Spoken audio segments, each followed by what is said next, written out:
ke depan kita akan menghadapi sebuah persoalan dan tantangan ya, waktu negara ini ibu kota pindah. Apa sih yang mesti dilakukan oleh perubahan kita? Ruang-ruang pasti akan banyak kosong. Ya kan, departemen-departemen kalau tidak diinisiasi atau tidak diaktifasi itu mungkin sangat mudah. Saya pikir ke depan potensi seni rupa itu sangat besar, sangat besar. Tapi di balik semua itu, apa yang mesti kita siapkan di potensi dan peluang dan ruang yang begitu besar itu? Tentu kita harus menyiapkan diri dari sisi wacana kesenrupaan itu. Dalam konteks Jakarta, wacana itu mungkin sudah lama tidak ada. Maaf, tidak ada wacana yang betul-betul menjadi sebuah kenyataan dari perkembangan seni rupa. Kita dalam sejarah pernah mengenal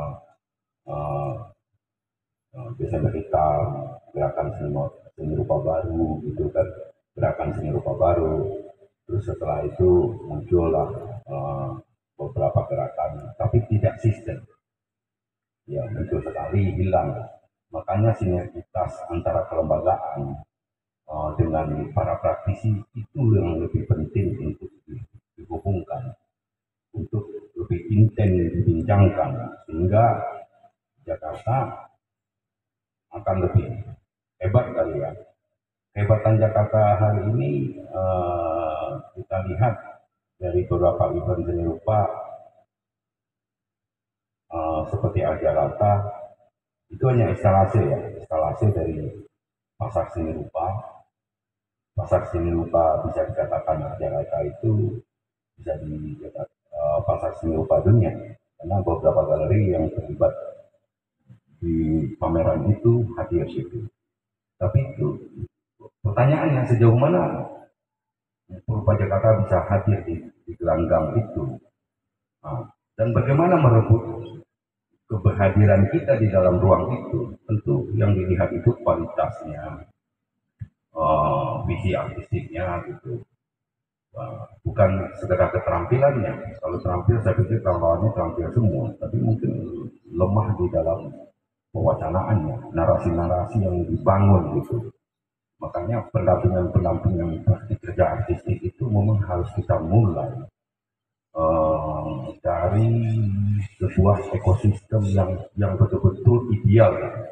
Ekosistem yang ideal itu melibatkan sebuah elemen dan komponen yang terlibat dalam artistik untuk menuju sebuah event pameran. Mestinya kurator, art handling gitu kan.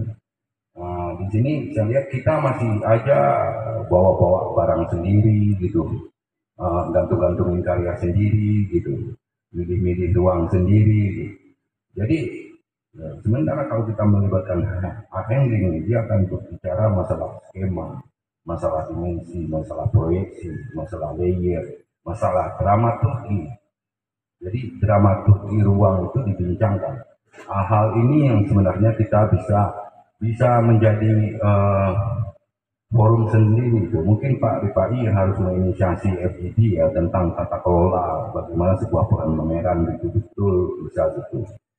Misalnya, apakah kita ini dari tahun ke tahun kita masih saja menggunakan panel dengan ukuran 244 di 122 yang digabung. Sementara di praktik-praktik seni rupa orang udah menggunakan panel yang 366, ketebalan 15, level P, sehingga kalau ingin membuat layer dalam bentuk, dalam struktur dramatur, karena ruang itu sebenarnya harus dibangun, diciptakan semacam memori kolektif, ingatan-ingatan untuk para apresian. Jadi jangan dipaksa karya itu akan bisa dipahami, dimengerti kalau kita tidak berpikir pada dimensi itu. Itulah dramaturg di dalam penciptaan peran karya seni rupa. Nah, inilah itu.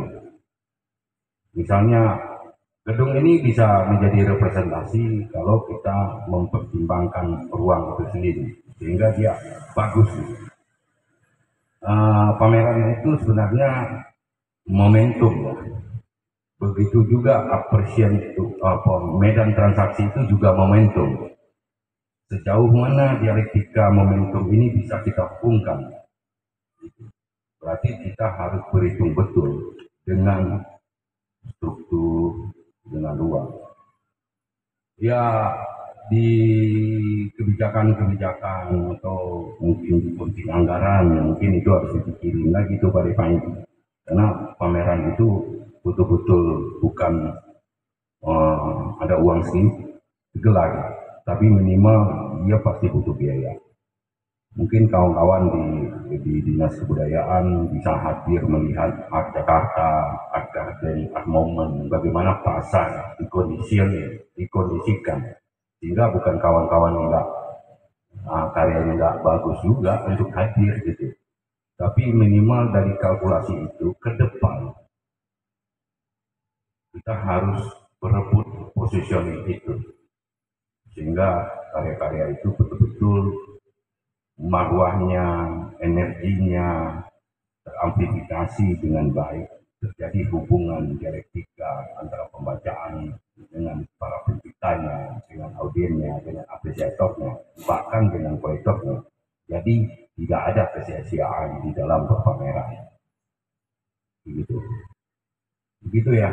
Ini masukan dari saya. Saya selamat kepada Gogot, kepada Kembangan Sepatu, kepada Mas Pati, kepada kawan-kawan yang berpameran di dalam karyanya bagus-bagus. Nah, cuma kalau ditempatkan dengan pertimbangan dan perhitungan ruang bagus, bukan mereka nggak mampu menempatkan dan mempertimbangkan ruang yang bagus, tapi ya kondisinya itu tadi ya, oke? Ya, saya pikir gitu. Terima kasih.